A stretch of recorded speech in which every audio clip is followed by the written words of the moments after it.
a partir de estos momentos.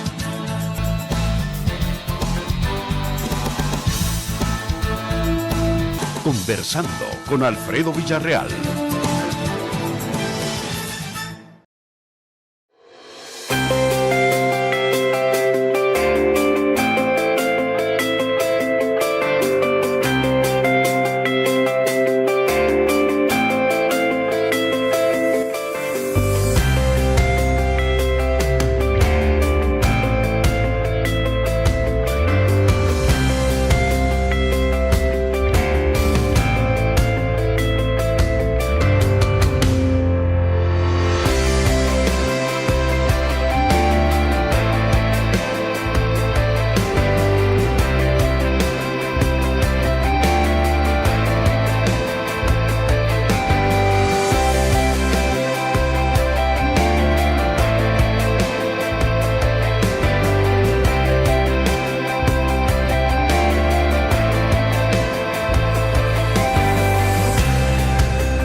Nosotros tenemos un promedio de 7,000 gentes a las cuales les entregamos canastas solidarias. Esta ha sido la primera entrega, vamos con la segunda y vamos con la tercera. Ya tenemos planificado la compra, ya compramos más bien para la segunda etapa, estamos preparándonos para la tercera, porque una cosa sí les voy a garantizar, como municipalidad vamos a llegar donde más nos necesiten. Nosotros estamos regresando sus impuestos con este tipo de obras.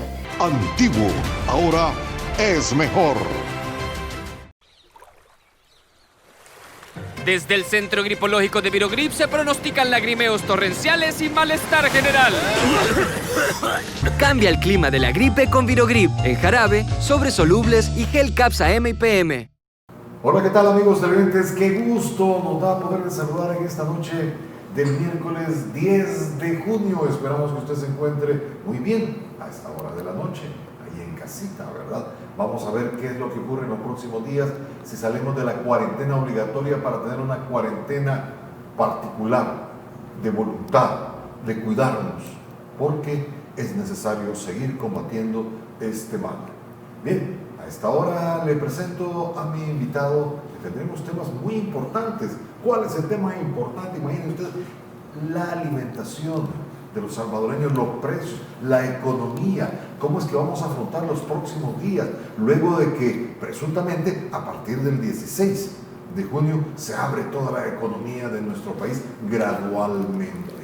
Pero bien, vamos a saber las amas de casa y los jefes de hogar, cómo están haciéndole frente a esos gastos de la canasta básica. Pues bien, hablemos de la economía de los salvadoreños, de esta bolsa, cómo está, ¿verdad?, para poder comprar los alimentos, la economía doméstica del hogar, cómo va a ser ese comportamiento. Para ello tenemos ya en nuestros estudios al licenciado Danilo Pérez. Él es el director ejecutivo del Centro para la Defensa del Consumidor, a quien le doy la más cordial de las bienvenidas a esta hora de la noche. Nos costó traerlo, ¿verdad? Pero se hizo realidad para Oriente. Aquí estamos, licenciado. Qué gusto saludarle. Muy buenas noches a las amigas, los amigos que nos están sintonizando a través de este medio de comunicación, a través de su programa que usted conduce.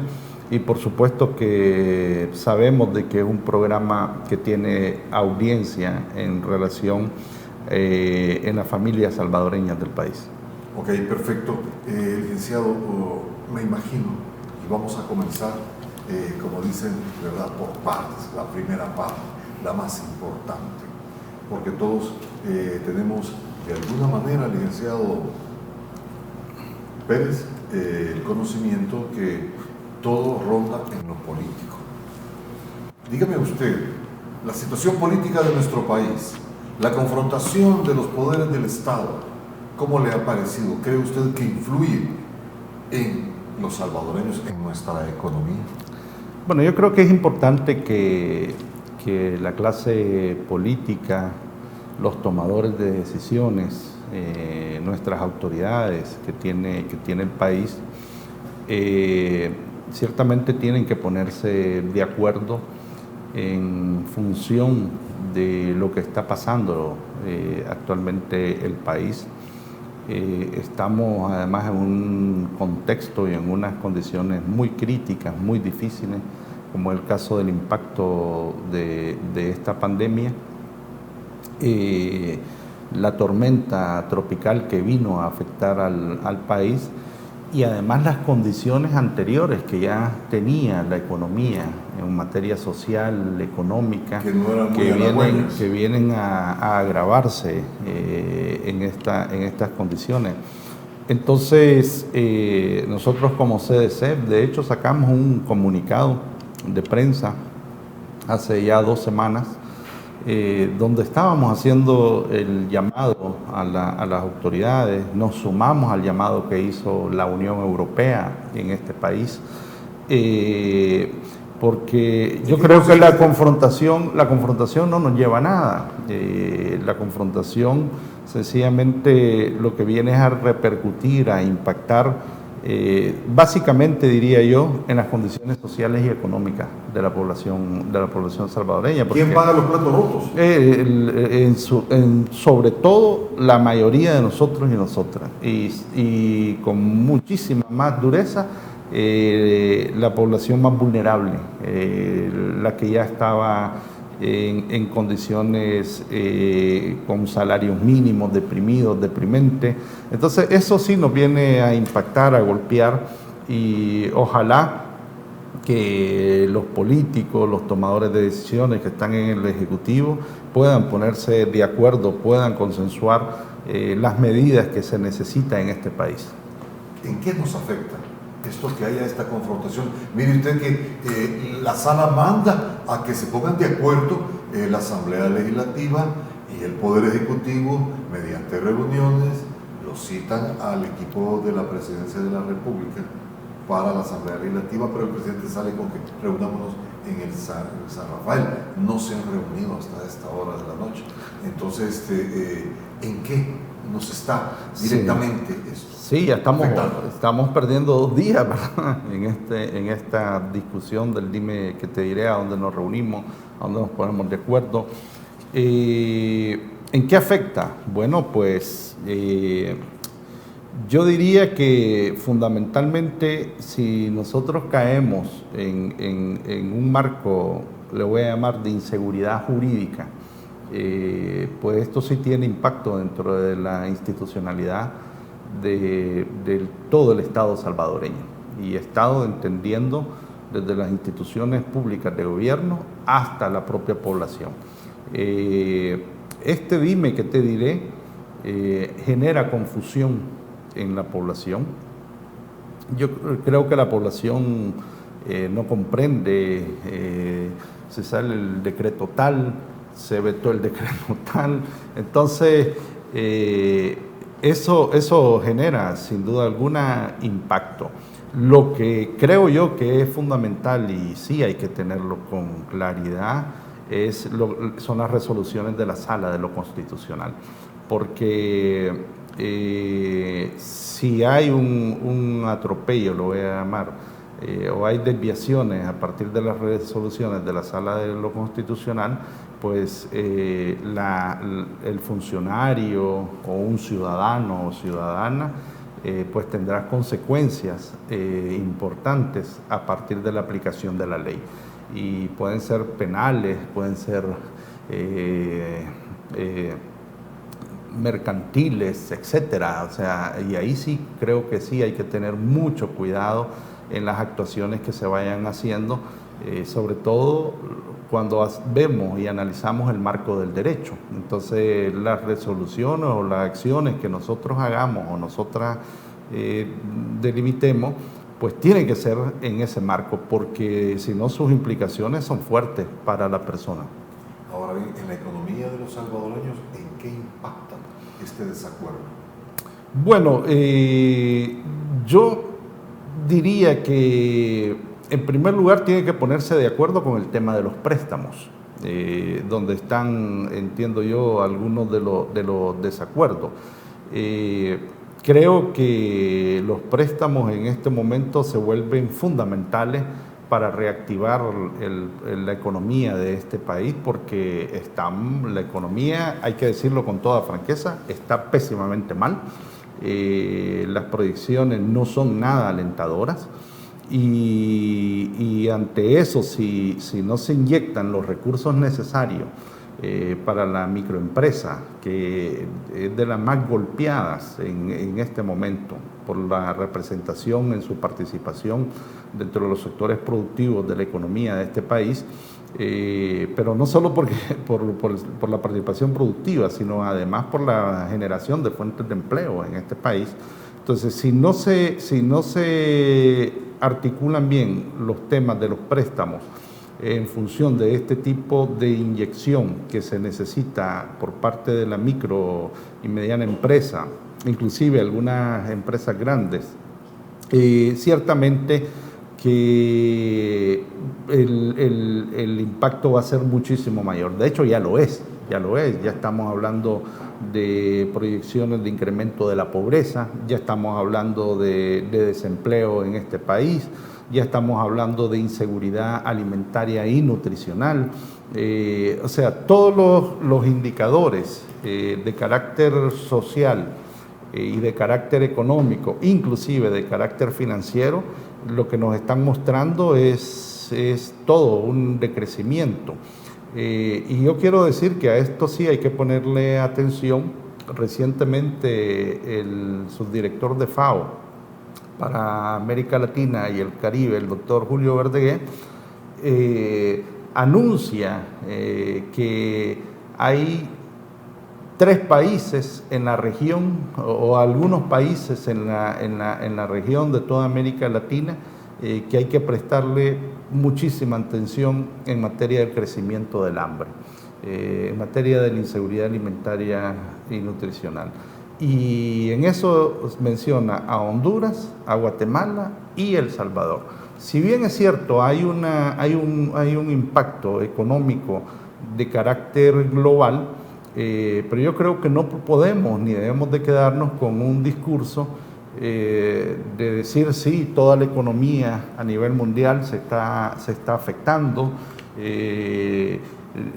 Sí, hay una afectación en la economía a nivel mundial, a nivel global, pero particularmente a algunos países nos va a afectar más que a otros. Por ser Entonces, países, claro, por ser países limitados, que ya teníamos demasiadas limitaciones y que aún más se vienen a acrecentar. A mí me alegra que algunos sectores productivos, digo algunos porque no están participando todos, estén empezando este nivel de diálogo, se hayan puesto de acuerdo para analizar el tema de la reactivación económica que está programada para el 16, y eso es lo que en realidad se necesita.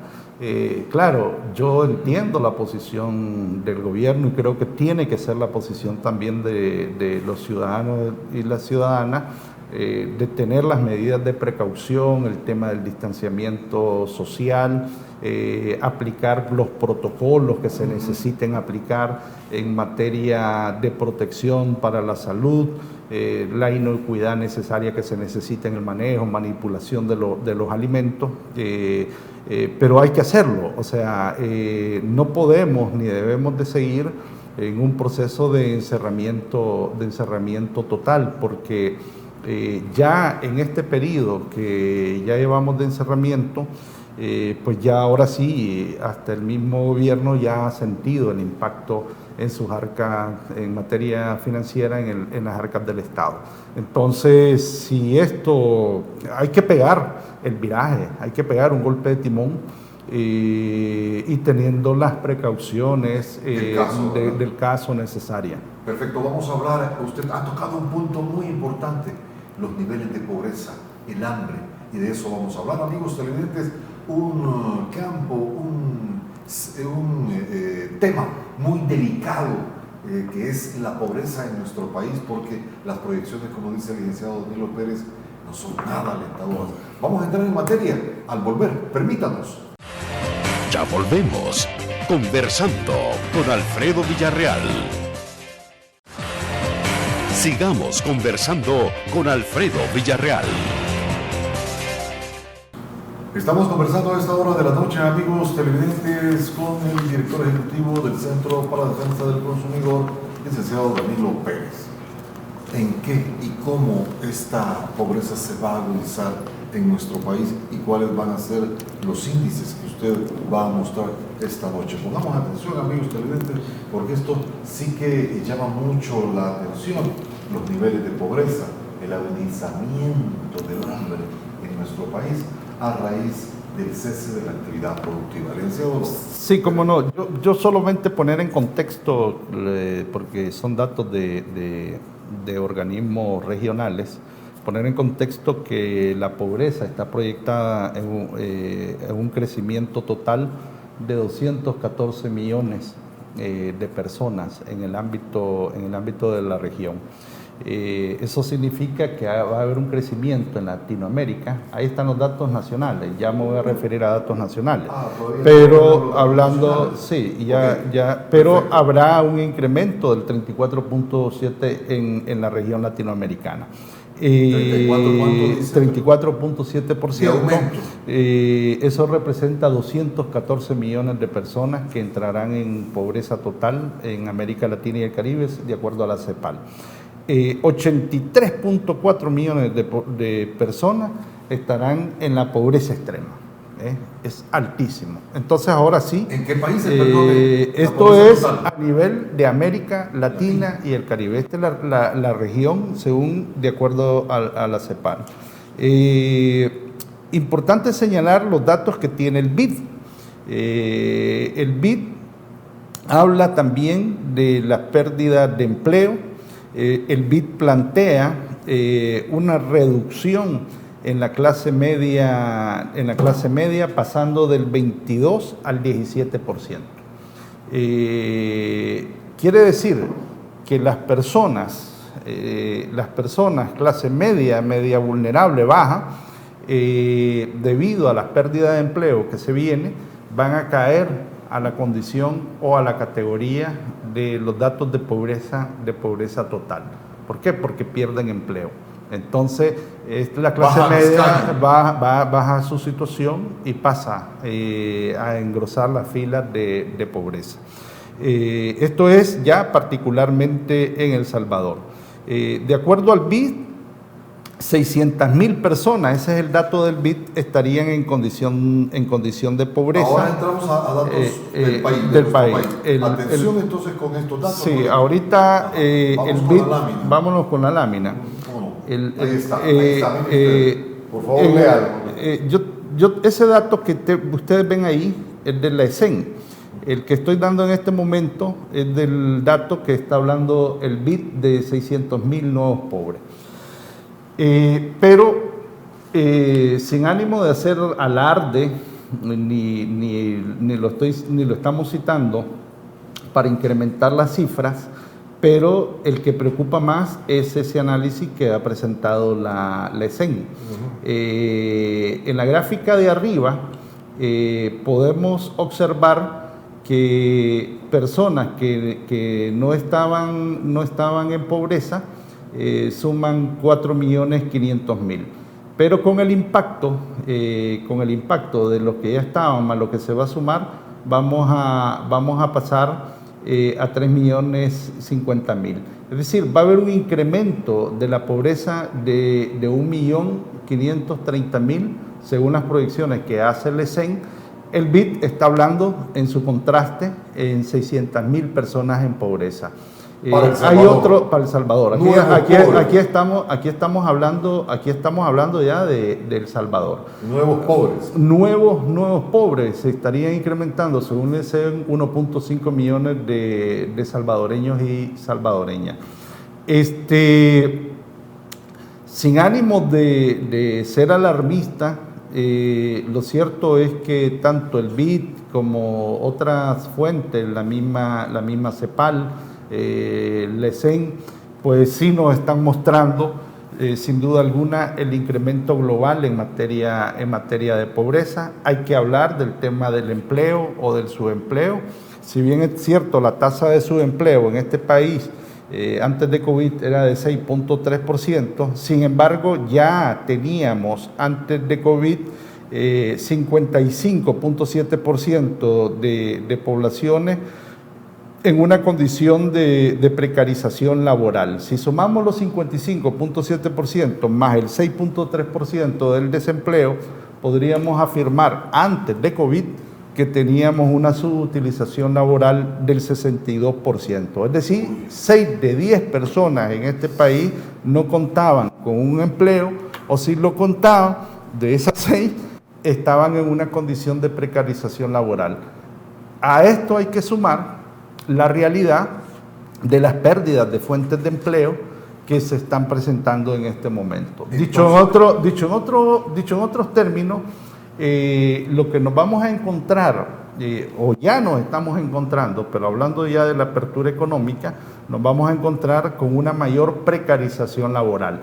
¿Qué significa? Porque a usted le van a disminuir las horas de trabajo, a usted le van a disminuir el salario o le van a readecuar la prestación de servicios, etc. Entonces, esto ¿en qué afecta o cómo afecta? Pues sin duda alguna la afectación más concreta y directa que esto tiene es todo lo relacionado con el tema de costo de vida de la población. Es decir, si bien es cierto, la salud es fundamental, pero también la vida en sí misma, que está en razón de lo que tenemos que ganar y gastar para poder vivir y podernos alimentar. Y ahí es donde vienen los impactos que van a ser, yo diría, o que ya están siendo bastante duros, bastante difíciles, y que ahí es donde nosotros como CDC hacemos el llamado a los tomadores de decisiones de este país, a los órganos de Estado, a que se pongan realmente de acuerdo, porque para aliviar esta situación. Aquí tenemos que pensar como salvadoreños, como salvadoreñas. Creo que hay que deponer cualquier interés de carácter político partidario, de carácter político ideológico, por sobre todo diría yo, el rostro concreto, las miradas concretas de las niñas, de las mujeres, de los viejitos, de los ancianos. Es decir, porque ahí es donde se va a traducir esto, ahí es donde se va a golpear. Esas imágenes que nosotros vemos de las banderas blancas en las carreteras, en las calles, pues vemos inclusive ya a niños y a niñas ahí afuera. Tampoco creo que se debe hacer un inadecuado manejo político ideológico de esas imágenes que estamos viendo, pero lo cierto es que ahí está una realidad que se está imponiendo, como diría un filósofo, Zubiri. Es una realidad que se impone y que no podemos obviar, no podemos ser indiferentes. Aunque esto se quisiera tapar, es difícil taparlo. Entonces, ahí la clase política tiene que ponerse totalmente de acuerdo para que sumemos, no restemos, no dividamos, sino que sumemos para enfrentar esta situación que a la mayoría de la población nos está afectando. Bien, vamos al siguiente espacio, amigos televidentes. Estas son las proyecciones que vamos a tener, que ya estamos teniendo. Mire usted que hay muchas personas, muchas comunidades en nuestro noticiero de las 6 de la tarde y 6 de la mañana a través de esta señal positiva Agape. Hemos dado a conocer cómo muchas comunidades, muchas familias están saliendo a la calle con banderas blancas pidiendo alimentos. Esto es lo grave y esto se va a agudizar según las proyecciones. Vamos al siguiente espacio, ya volvemos con más porque tenemos que evacuar completamente esta lámina que ya les presentamos anteriormente. Bien, ya volvemos. Ya volvemos, conversando con Alfredo Villarreal. Sigamos conversando con Alfredo Villarreal. Sigamos conversando con el director ejecutivo del Centro para la Defensa del Consumidor, licenciado Danilo Pérez. Hay algo que quisiera evacuar, licenciado.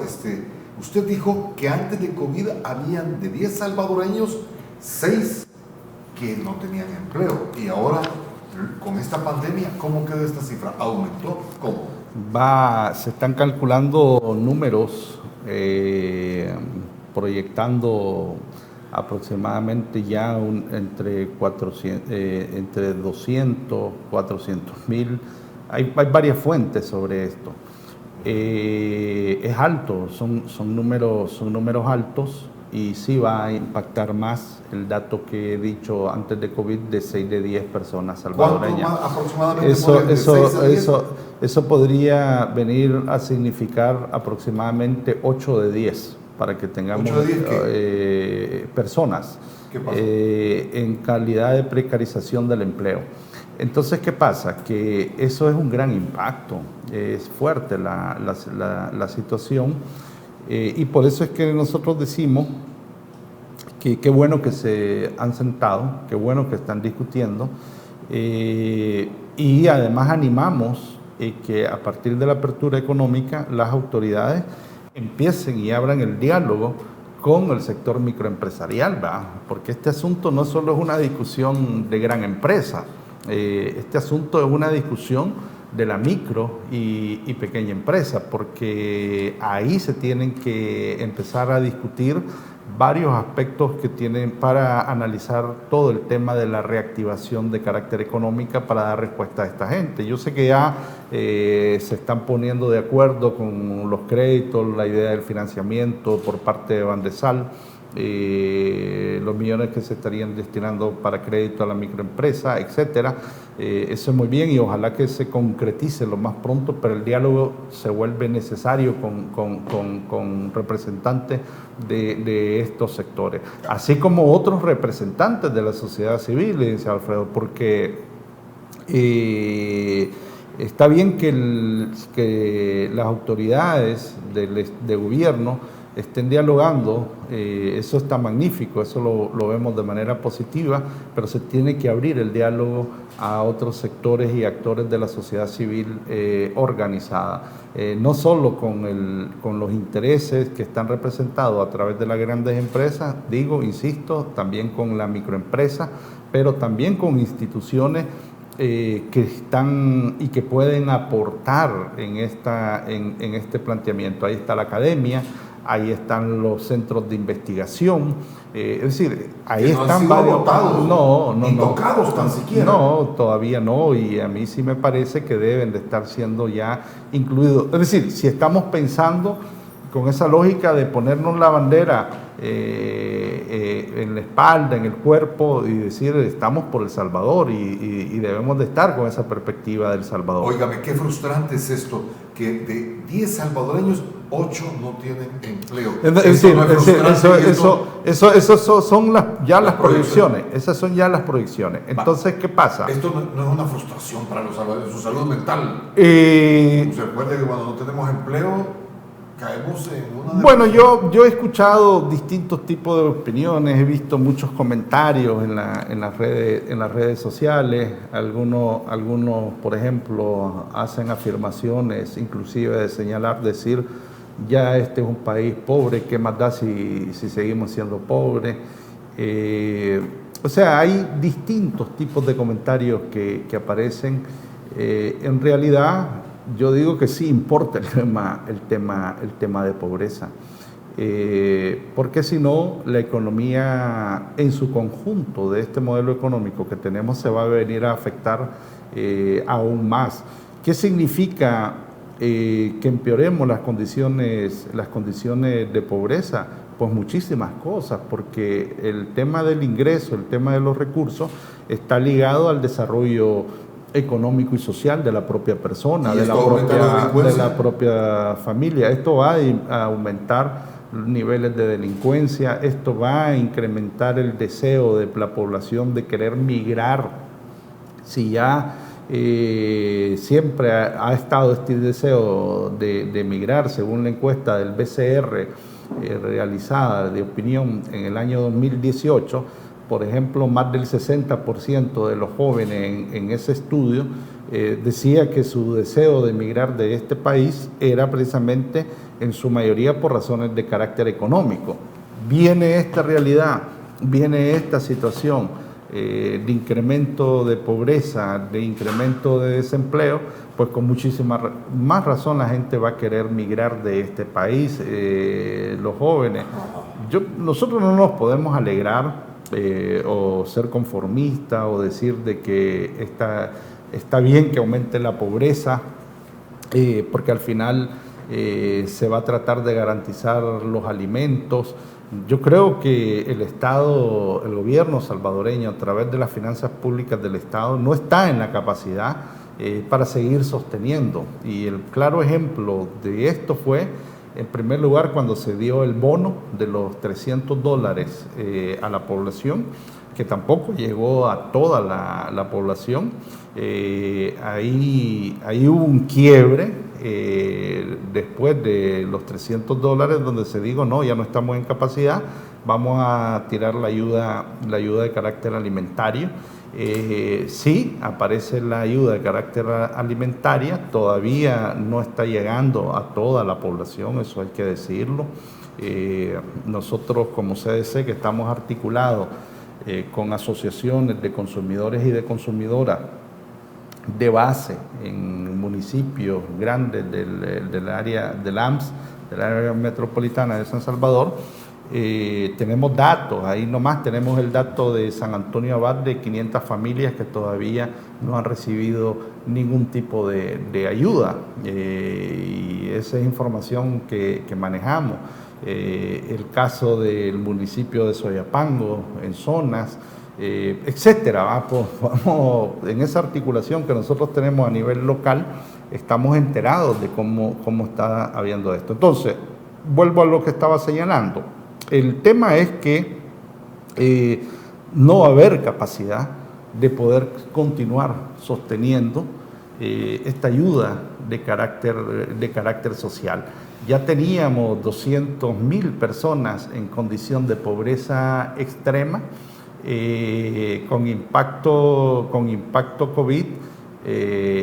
Esto se van a incrementar. Estaban aplicando los programas de carácter social, y al impactar el Estado, al no tener los recursos necesarios, suficientes, entonces ciertamente aquí hay riesgos que son clave y que son fundamentales. Y lo que hay que evitar son, en primer lugar, el tema de inseguridad alimentaria y nutricional, porque un pueblo con hambre, el gran peligro de un pueblo con hambre es una explosión social. Y ojalá que no lleguemos a ninguna condición de ese tipo. Hay imágenes de otros países de la región de América Latina, donde han aparecido los saqueos, donde han aparecido los bloqueos de calles, de carreteras importantes. Entonces sí hay que tener mucho cuidado en el manejo de esta situación.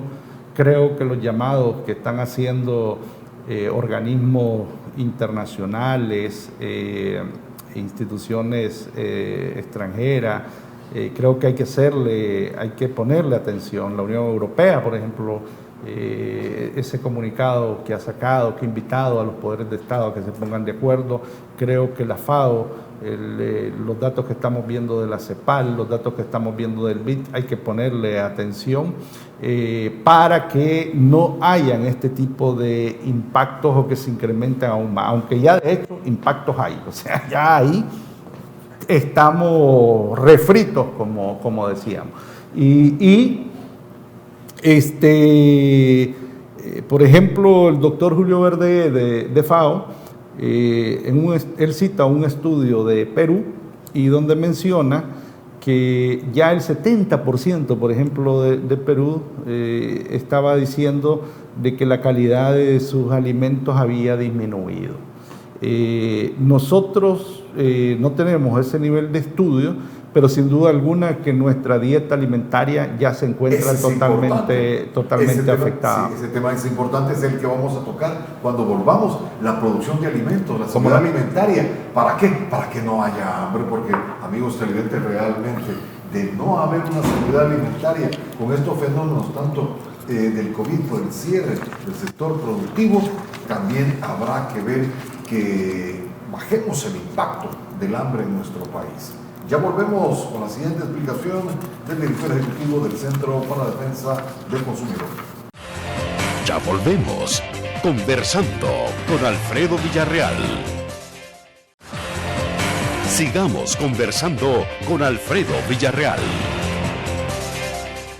Pues bien, ahora vamos a arribar el tema importantísimo para todo mundo, para todo ser vivo, la seguridad alimentaria. ¿Cómo está esta situación? Así que explíquenos la seguridad alimentaria, luego de los fenómenos de lluvia, ¿la veremos arriesgada? Sí, claro, por supuesto que sí. Nosotros como CDC veníamos advirtiendo en materia de seguridad alimentaria incremento de precios antes de alimentos, me refiero de productos de la canasta básica alimentaria, antes de que se anunciaran algunas medidas. Inclusive pedimos de que se congelaran los precios a partir del artículo 58 de la Ley de Protección al Consumidor para el establecimiento de precios. ¿Qué está pasando? ¿Qué está sucediendo? Que a pesar de que es la primera vez en la historia, me dice Alfredo, que en este país tenemos una fijación de precios a partir de la Ley de Protección al Consumidor. Nos alegra que el Ejecutivo haya tomado la iniciativa, la propuesta que como CDC realizamos para congelar los precios, para proteger precisamente la economía, pero hay que tener claro de que a pesar de este nivel de congelamiento ya podemos encontrar volatilidad en los precios. Han incrementado. Hay volatilidad en los precios. Hay una gráfica, hay un cuadro que nosotros traemos de la región centroamericana, porque en su conjunto no mucho se ve, pero a mí me gustaría al menos que la población pueda observar, por ejemplo, de mayo a febrero, el nivel de incremento. Ya ahora es muchísimo más alto en el caso de El Salvador. Por ejemplo, el frijol tinto con 44.44%, el chile verde, que tenemos un incremento del 38%, estamos viendo el grande, el mediano con 46%, el tomate con 78%, la papa con 36%. Estamos hablando de aumentos. Estamos hablando de incrementos, esos son los porcentajes de incremento. Está, por ejemplo, Guatemala, ¿verdad? En el frijol tinto con 25%. Estamos hablando que la papa se ha incrementado en un gran productor como es Guatemala, un 15%. Honduras presenta incremento de 50%. Eso es en relación a mayo, ¿verdad? En la región centroamericana. En el caso de Nicaragua, estamos viendo incremento del frijol rojo de SEA en 86%, 71% de la cebolla, el chile verde mediano 25%. En Panamá, el frijol, el poroto que le llaman ellos, el 28%, 39% en la cebolla, etcétera. Si nos pasamos, quiero poner puse esta información porque esto no es solo de El Salvador, ¿verdad? Pero ojo con estar afirmando de que esto es global o esto es regional. Pues sí, el tema es, como dice el doctor Julio Verdegué, hay 3 países en la región que preocupan en materia de seguridad alimentaria y nutricional: Guatemala, Honduras y El Salvador. Ahí estamos nosotros en esa lista. Y lo peor de nosotros, si me lo permite, es que no producimos nuestro propio alimento. Es que a eso voy. A eso voy. Entonces pasemos a la siguiente gráfica. ¿Cómo no? Ahí vamos, ahí estamos. Ahora sí, lo hemos actualizado a junio, y el huevo mediano tiene un incremento del 21.68%. La naranja el 25%, el tomate 81%. En el caso del repollo mediano el 50.49%, la papa soloma mediana 2.60%, el whisky el 467%, el chile verde el 127%, el frijol de seda 61.31%. Ahí estamos ya, se puede evidenciar los grandes incrementos. Estos son precios al por mayor y son datos del Ministerio de Agricultura tomados en plazas, en mercados. Eso significa que esto es lo que está comprándose al por mayor. Ahora, si eso lo trasladamos al consumidor final, sin duda alguna hay incrementos importantes. Ya manejamos datos que, por ejemplo, el quintal del frijol en el mercado central, en la Gerardo Barrio, el frijol rojo de seda ya está llegando a precios de $100. Entonces, o ya está en precios de $100. Entonces, ¿qué pasa? Estamos cayendo. ¿Hay riesgo de inseguridad alimentaria? Sí hay riesgo de inseguridad alimentaria. ¿Por qué hay riesgo de inseguridad alimentaria? Por el tema de desempleo, porque va a haber una precarización de carácter laboral, y ya habíamos señalado o hemos señalado en varias ocasiones que el nivel de los salarios que tiene El Salvador pues son deprimidos y deprimentes. Con un salario de $300 para el sector comercio, $200 para el sector rural, agrícola, y el costo de vida que ya el CDC había calculado en octubre, noviembre del año pasado, que es de $706, entonces, más esta situación que se ha venido a sumar y a agravar, ¿qué va a hacer la gente? Pues va a tratar de comer lo que puede. Y entonces ahí es donde viene el impacto en el tema del carácter nutricional.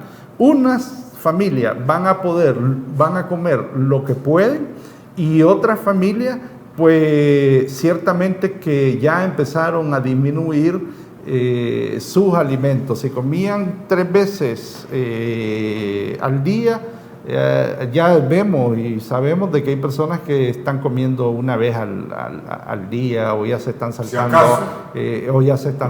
el día. O sea, empezamos a ver una situación de deterioro en materia nutricional a partir de la situación de carácter económico que se nos está presentando, como digo, en este momento. Por eso nosotros no podemos desligar este análisis, porque el impacto, como digo, es en la población vulnerable, en los rostros humanos concretos, en esos niños, en esas niñas, en esas mujeres, y ahí es donde tenemos que hacer ya toda la mirada, todo el análisis, para que hayan políticas públicas adecuadas. Y hablando de políticas públicas adecuadas, hablando de planes, yo al menos creo que hay cosas que son fundamentales, que son buenas, que aparecieron en el plan Cuscatlán, porque todavía no hemos observado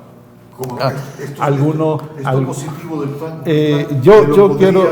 Sí, cómo no. Vamos a, amigos televidentes, es que no es que queramos ser pesimistas, pero tenemos que ver la realidad de nuestro país a base, amigos televidentes, de lo que son las proyecciones. Entonces, realmente, el que quiera evitar la realidad, pues que se tenga las consecuencias, porque no va a medir cómo va a actuar para poder aliviar esta situación que nos viene. Vamos a ver los beneficios también, porque no todo es malo, también hay proyectos, hay medidas que buscan el alivio. Eso nos va a explicar el licenciado Pérez cuando volvamos. Permítanos. Ya volvemos, conversando con Alfredo Villarreal. Sigamos conversando con Alfredo Villarreal. Y usted nos decía que hay algo beneficioso del plan Cuscatlán. ¿Qué es lo beneficioso? No, yo creo que el Ejecutivo, a partir de su oferta electoral, política que planteó en el plan Cuscatlán, yo creo que hay elementos bastante positivos que hay que retomar. Por ejemplo, hablando en materia de esto, ahí aparecía el planteamiento de los convenios con productores de granos básicos, al tema de semillas, de variedades resistentes a la situación de la sequía. Si bien es cierto, hemos pasado por el tema de la inundación, por el impacto de la tormenta tropical, sin embargo, no hay que perder de vista que el corredor seco mesoamericano, centroamericano y particularmente el de El Salvador, pues va a seguir siendo vulnerable. Entonces, el Ministerio de Agricultura, sin duda alguna, tiene que fortalecer esa perspectiva. El otro elemento que me parece importante destacar es el tema del acceso a los recursos y a créditos bajos para las mujeres productoras. En esto de las mujeres productoras, creo que hay que ponerle muchísima atención porque hay que garantizar el tema de la seguridad alimentaria nutricional. Nosotros, desde el Centro para la Defensa del Consumidor, hablamos de soberanía, seguridad alimentaria y nutricional. Entonces hay que garantizar el tema de los créditos. ¿Por qué es importante garantizar el tema de los créditos? Porque para el tema de la producción, la agricultura familiar en este país representa el 43% de la producción del frijol, el 32% de la producción de fruta y solo el 6% en la producción de las hortalizas, 44% en la producción de maíz. No somos un país, dicho en otros términos, todavía no somos un país autosuficiente en materia de producción de pequeños productores de la agricultura familiar. Hay una importante participación y con esta afectación de cambio climático, más la afectación de COVID, donde las cadenas de suministro se han visto afectadas en el caso de los alimentos, entonces hay que fortalecer ahorita con el tema del crédito. Hay que entrarle. Pero esto se está haciendo realidad, este plan Cucatlán. Yo creo que el gobierno está todavía en la idea de un plan económico. Nosotros esperamos que estos elementos puedan ser retomados, que puedan ser incorporados porque eso es lo que se necesita. Eso fue parte de su estrategia de carácter electoral cuando llegó el señor presidente al triunfo. El tema de que iban a actualizar la política agraria para enfrentar el cambio climático y apoyar e integrar los procesos productivos de cadenas de valor de carácter local, fomentar el cooperativismo y asociatividad de mujeres en el sector informal. Es decir, yo creo que hay ideas, están puestos elementos, quedaron plasmados en el caso del plan Cuscatlán, pero hay que llevarlo y hacer lo posible de llevarlo rápidamente a la práctica por lo que se nos viene, por lo que ya está sucediendo, más que se nos viene, por lo que ya está sucediendo y sin duda alguna por las consecuencias que vamos a tener, el tema de la reducción de las remesas, 40%, el último informe del Banco Central, altísima la reducción de la remesa, más la proyección que se está haciendo del incremento de reducción todavía de las remesas. Entonces tenemos una situación nada fácil en materia social y en materia económica, que si juntas y juntos no nos ponemos de acuerdo, no vamos a ir para ningún lado. Así con franqueza no vamos a ir para ningún lado y quienes vamos a terminar o quienes van a terminar afectados en materia global pues es todavía la gente más vulnerable de este país, porque no es cierto que por más ayuda económica de alimentos que se quieran llevar, las arcas del Estado en algún momento van a topar y se van a cerrar. Licenciado Danilo Pérez, gracias por haber estado con nosotros, por estos amplios conceptos, que no es pesimismo, como yo le digo a los amigos televidentes, ¿verdad? Sino que es una realidad que la tenemos que conocer para tomar las medidas que tenemos que aplicar a esta situación. Gracias, licenciado. Le esperamos en otra oportunidad. No, muchísimas gracias. Muy buenas noches, licenciado.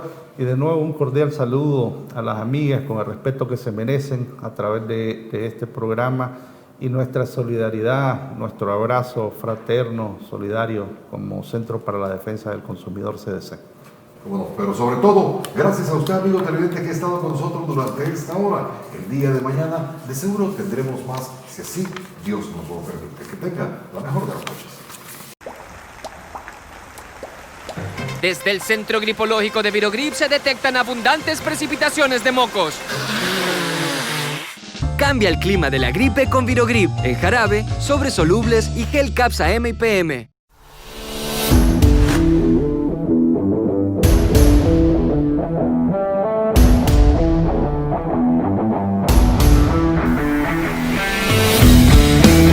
Nosotros vamos a ayudar con la sanitización, vamos a ayudar con, no hay que ayudar, estamos en la obligación de hacerlo por nuestra gente. Como funcionario público, quiero pedirle a los de Antiguo Cuscatlán que así como se ha mantenido, que el Señor no ha permitido todavía que que estemos aquí con que ha salido alguien con esta enfermedad, pero es porque se han cuidado, ustedes nos han ayudado y nosotros como municipalidad estamos haciendo lo que nos compete. Nosotros estamos regresando sus impuestos con este tipo de obras.